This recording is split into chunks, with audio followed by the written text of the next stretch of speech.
سیوم اکتبر در ولایت خطلان با مناسبت گسیل نواسکران به صف قواهای مسلح جمهوری تاجیکستان چورابینی با شکوه برگزار گردید. از صبح صادق مرکز ولایت شهر باختر سیمای ایدانه به بر داشت. به خاطر در سطح بلند فرهنگی سیاسی گسیل نمودن جوانان به خدمت وطن مادر، کوچه و خیابان و بنای تشکیلات مؤسسه با شعار و آویزه‌های تجسمگر استقلال و آزادی و دوستی و برادری آن را یافته بود. در این معرکه مهم سیاسی هزاران نفر جوانان وطن دوست و خشتنشیناس با شعار و آویزه‌های ترنمگر پایداری و استقلالیت کامل وطن راهپیمایی نموده زیر نوای و لیوا و شعار و آویزه‌ها جانبداری کامل خویش را بهر ادای قرض مهم شهروندی خویش به این خاک پاک مقدس میهن عزیز نشان دادند.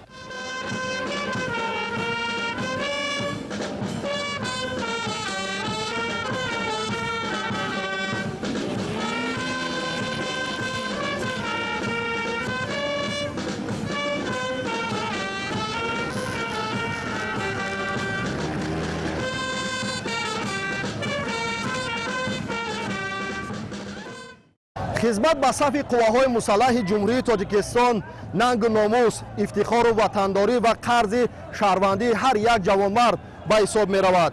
امروز در مرکز ولایت خطلان شهر باختر به مناسبت روز دعوتشونده چورابینی با شکوه دایر گردیده ایستاده است که در آن هزارها نفر دلاوران شجاع وطن میخواهند با خواهش خود به صف ارتش ملی شامل گردیده خدمت وطن مادر را سربلندانه به انجام رسانند. این است وطن دوستی و این است افتخار و سرفرازی. حضور بشمار نودعوتشوندگان به صف ارتش ملی بیانگر آرزو و آرمان‌های مردم کشور ماست. پرزیدنت جمهوری تاجیکستان پیشوای ملت محترم امامعلی رحمان تاکید می‌نمایند ارتش ملی باید نه تنها قدرت حربی بلکه رمز وحدت و افتخار ملی باشد. خدمت در صف قواهای مسلح برای جوانان مکتب جوانمردی است که در آن روحیه وطن‌دوستی، صداقت به ملت و احترام ارزش‌های دولتی تشکل می‌یابد. امروز ساکنان شرفمند خطلان زمین به اراده قوی و صداقت فرزندان دلیر و وطندوست خود افتخار می‌نمایند، زیرا آمادگیشان برای حمایت مرز و بوم اجدادی مایه سرفرازی جامعه و رمز استواری دولت صاحب استقلال میباشد.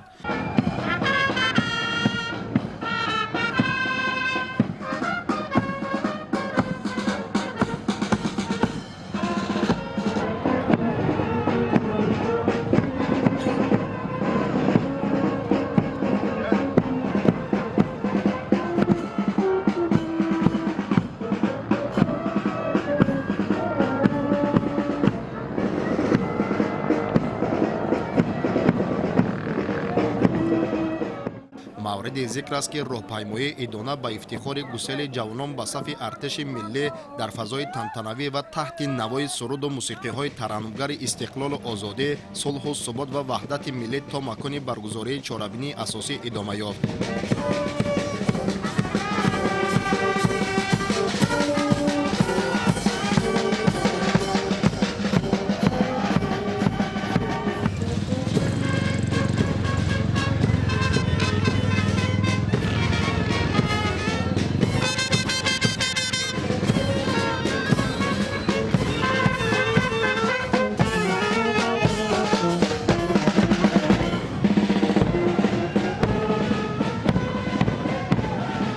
سپس قسمت تنتنوی چهاربینی روز دعوتشونده با اشتراک معاون رئیس ولایت خطلان، مسئولین وزارت مدافع جمهوری تاجیکستان، معاونان رئیسان ولایت، راهبران مقامات حفظ حقوق، مسئولان کمیسریات‌های حربی، تشکیلات و مؤسسه، پدر و مادران، جوانان سن دعوتی، فعالان و ساکنان ولایت دایر گردید. دعوتشونده از ناحیه مومن‌آباد، ختم کرده دانشگاه دولتی مالیه و اقتصاد تاجیکستان اسلمزاده انوشیروان می باشم. امروز با خواهش خود بعد ختم دانشگاه به صف قواهای مسلح جمهوری تاجیکستان به خدمت ما در وطن می روم. مینتداری خویش را به اساس گذار صلح و وحدت ملی پیشوای ملت پرزیدنت جمهوری تاجیکستان محترم امامعلی رحمان می رسانم که امروز قسم‌های نظامی به شرایط خوب زمانوی مهیا کرده شده است. ما جوانان می توانیم به ممانعت خدمت ما در وطن را ادا نماییم. هر یک جوان را ضرور است برای حمایت مرز و بوم و حمایت پدر و مادر خویش خدمت حربی را به انجام رساند. ضمن سخنرانی خویش مسئولین دعوتشوندگانро барои шарафёб шуданашон ба мақоми фахрии сарбозии ватан дар ҷузъу томҳои қувваҳои мусаллаҳи ҷумҳурии тоҷикистон аз номи раиси вилоятхатлон давлаталӣ саид самимона табрик намуда барои анҷоми рисолати бузурги ватандорӣ барор ва матонату шарафмандӣ таманно намуд. таъкид дошт ки ҳамасола маросими гусели ҷавонони матину қавииродаи хатлонзамин ба сафи қувваҳои мусаллаҳи ҷумҳурии тоҷикистон дар фазои суботу осоиштагӣ ва бо рӯҳияи баланди ифтихори ватандорӣ баргузор мегардад ки ин нишонаи олии ватандӯстии ҷавонон, садоқат ба давлату миллат, ҳимояи истиқлоли давлатӣ ва баланд гардидани ҳуввияти миллии родмардони ватан мебошад. ман барои фаслидин бо хоҳиши худ ба сафи қувваҳои мусаллаҳи ҷумҳурии тоҷикистон пас аз хатми донишгоҳ шомил шудам ва ба дигар ҷавонҳо ҳам тавсия додани ҳастам ки ба сафи қувваҳои мусаллаҳи ҷумҳурии тоҷикистон шомил шаванд ва мардонавор хизмати ҳарбиро ба ҷо оваранд. шиёри мо ҷавонон Тоҷикистон! ҳукумати кишвар барои таҳкими қудрати мудофиавӣ ва фароҳам сохтани шароити беҳтарини хизмат дар сафи қувваҳои мусаллаҳ пайвастан тадбирҳои судбанд андешида дар натиҷа шароити будубош таҳкими заминаи моддию техникии қисмҳои ҳарбӣ сол аз сол беҳтар гардида истодааст. маҳз ҳамин омили муҳим аст ки даъвати ҷавонони вилояти хатлон ба сафи артиши миллӣ аз шаҳру ноҳияҳои вилоят дар рӯзҳои аввал иҷро гардида нақшаи даъвати тирамоҳии ҷавонон ба сафи қувваҳои мусаллаҳи кишвар пурра таъмин мегардад. ин даъвати чорум аст ки ҷавонони диловару ғайюр бо амри дил ба сафи артиши миллӣ пайваста нақшаи даъват дар вилояти хатлон дар рӯзҳои аввал ба пуррагӣ таъмин мегардад ки ин ташаббус дар солҳои соҳибистиқлолӣ падидаи беназир ба ҳисоб меравад. дар замони соҳибистиқлолии мамлакат бо дастгирию талошҳои хастанопазири сарфармондеҳи олии қувваҳои мусаллаҳи ҷумҳурии тоҷикистон генерали артиш муҳтарам эмомалираҳмон дар тамоми қисму низомҳои мамлакат шароити будубоши хизматӣ фароҳам оварда шудааст ки дар он ҳазорҳо нафар ҷавонон хизмати модарватанро бо сарбаландӣ ба анҷом мерасонанд. натиҷаи чунин дастгириву ғамхориҳо аст ки вилояти хатлон муддати 4 сол мешавад нақшаи даъватро пеш аз муҳлат ба анҷом мерасонад. ман ҳотамов соил ҷавони шаҳри бохтар варзишгар номзади устоди варзиши ҷумҳурии тоҷикистон ба хоҳиши худам мехоҳам бар сафи қувваҳои мусаллаҳи ҷумҳурии тоҷикистон шомил шуда хизматро сар баландона адо намоям ва ба ҷавонони оянда гуфтанидем ки бо хоҳиши худашон омада хизматро сар баландона адо намоянд. хизмат ба ватан шараф аст. дар идомаи суханронӣ муовини раиси вилояти хатлон аз омодагии ватандӯстонаи даъватшавандагон ҷиҳати хизмати ҳарбӣ дар сафи қувваҳои мусаллаҳи ватанамон изҳори миннатдорӣ намуда саҳми падару модарон, раисони шаҳру ноҳияҳо, ҷамоатҳои шаҳраку деҳот, муассисаҳои таълимӣ ва дигар масъулини марбутаро дар тарбияи ҷавонон дар рӯҳияи ватандӯстӣ ва ҳисси масъулиятшиносии онҳо дар ҳифзи марзу буми кишвар муҳим арзёбӣ намуда таъкид дошт ки маҳз дар ин замина дар рӯзҳои нахустини маъракаи муҳими сиёсӣ даъвати тирамоҳии ҷавонон ба хизмати ҳарбӣ аз ҳисоби ҷавонони бо нангу номуси шаҳру ноҳияҳои вилоят нақшаи даъват иҷро мегардад. гуфта шуд ки хизмат дар сафи қувваҳои мусаллаҳ мактаби бузурги шуҷоат, мардонагӣ ва садоқат ба ватан ба шумор рафта ин ифтихори ҳар як ҷавони тоҷик аст ки дар ҳифзи марзу буми кишвар ва таъмини сулҳу субот саҳми назарраси худро гузорад. бо ҳамроҳи дӯстон маслиҳат кардем ки ба сафи қувваҳои мусаллаҳ рафта адои хизмат намоем ва ба тамоми ҷавонон тавсия медиҳам ки ба сафи қувваҳои мусаллаҳи ҷумҳурии тоҷикистон шомил шуда рафта бо сари баланд адои хизмати модар ватанро адо намоянд. ман аз хурди фарзандамро ватанро дӯст доштан ва ба хизмати ватан сарбаланд шуданашро омӯхтам. имрӯз ман фарзандам нигмат хушрудро ба сафи қувваҳои мусаллаҳ ба хизмат равон кардастам. вақте ки фарзанд хизмати ватанро мекунад онҳо дарси мардонагиро меомӯзад. имрӯз мардуми шарафманди вилояти хатлон бо иродаи қавӣ ва садоқати фарзандони далеру ватандӯси худ ифтихор менамоянд, зеро омодагии онҳо барои ҳимояи марзу буми аҷдодӣ мояи сарфарозии ҷомеа ва рамзи устувории давлати соҳибистиқлол мебошад. метавон гуфт ки ҷавонони вилоят дар сафи қувваҳои мусаллаҳи кишвар вазифаи бошарафу муқаддаси худ ҳимояи ватани маҳбубамон, зиндагии осоишта ва заҳмати созандаи мардуми тоҷикистонро бо интизоми қавӣ, донишу малакаи malakаи муосир ва муҳимтар аз ҳама бо рӯҳияи баланди ватандӯстӣ, садоқат ба давлат, ватан ва халқи хеш иҷро менамоянд.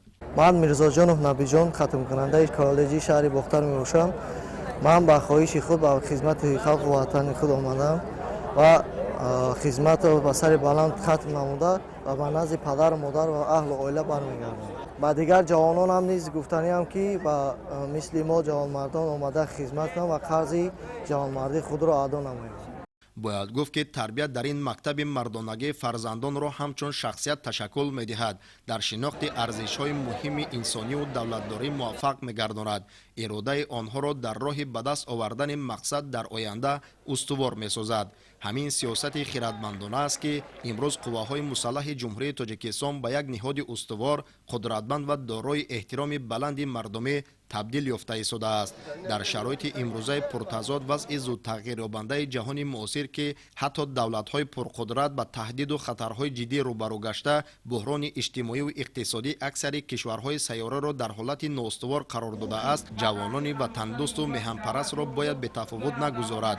имрӯзҳо ҷавонони бароманду қавииродаи вилоят хуб дарк менамоянд ки хизмат ба ватан модар қарзи виҷдонӣ ва имонии онҳо маҳсуб мешавад. شوایس شوالی هستم، ساکن ناحیه دوستی، خدمتکننده دانشگاه دولتی باختر به نام ناصر خسرو. همچون یک جوانمرد بعد ختم مکتب عالی آماده ایم به وطن و ملت خود صادقانه خدمت کنیم. خدمت حربی که قرض هر یک جوانمرد است، ما کوشش میکنیم که در پیروی اساسگذار صلح و وحدت ملی، پیشوای ملت، پرزیدنت جمهوری تاجیکستان محترم امامعلی رحمان در وطن و ملت خود صادقانه خدمت کرده باشیم.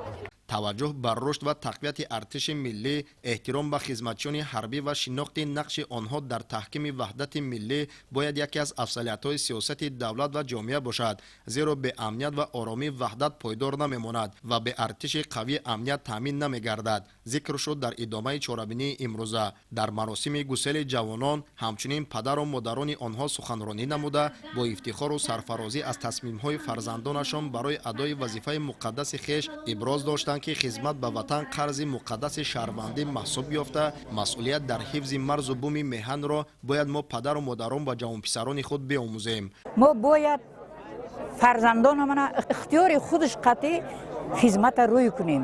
ман неварама ихтиёри худаш қатъи хизмати ватана рӯй кардан дорем. ҳама падар модарро даъват мекунем ки ҳар сол 2 бор фарзандонро ҳимоя кардани ватана гусел кунем. دوست باشیم، اتفاق باشیم، شکرانه وطن کنیم، شکرانه دولت کنیم، شکرانه کنیم که چنین خیلی وطن عزیزی محبوب داریم. дар чорабинии имрӯза якчанд нафар даъватшавандагон аз таваҷҷӯҳу ғамхориҳои сарфармондаи олии қувваҳои мусаллаҳи ҷумҳурии тоҷикистон генерали артиш муҳтарам эмомалӣ раҳмон нисбат ба хизматчиёни ҳарбӣ изҳори андеша намуда, шомил гардидан дар сафи қувваҳои мусаллаҳро шарафу номуси ватандорӣ арзёбӣ доштанд. ман имрӯз фарзанди худро бо сари баланд бо хурсандию бо хушиҳо гусел карда истодам ба сафи қувваҳои мусаллаҳи тоҷикистон. мехоҳам ки фарзандам хизматро тамом адо карда биёяд. мо худамон ҳам хизмати падар ватанро бо сари баланд тамом кардем омадем. имрӯз навбати фарзандони худамон. бояд ватанро ҳифз кунем, ватанро дӯст дорем, хизмат кунем. пешниҳоди барномаи рангини фарҳангӣ ва намоиши театркунонидашудаи ҳунармандони бахши фарҳанги вилояти хатлон ки таҷассумгари меҳру муҳаббат ба ватан, пойдории сулҳу субот, рушду пешрафти кишвар, хизмати содиқона дар назди ватан модар ва ифтихор аз муқаддасоти миллӣ буд, хотири ҳамагонро болида гардонида, бо чунин рӯҳияи фараҳмандӣ ва дуои неки волидайн ин ҷавонони шуҷоъ ба сафи қувваҳои мусаллаҳи ҷумҳурии тоҷикистон гусел карда шуданд.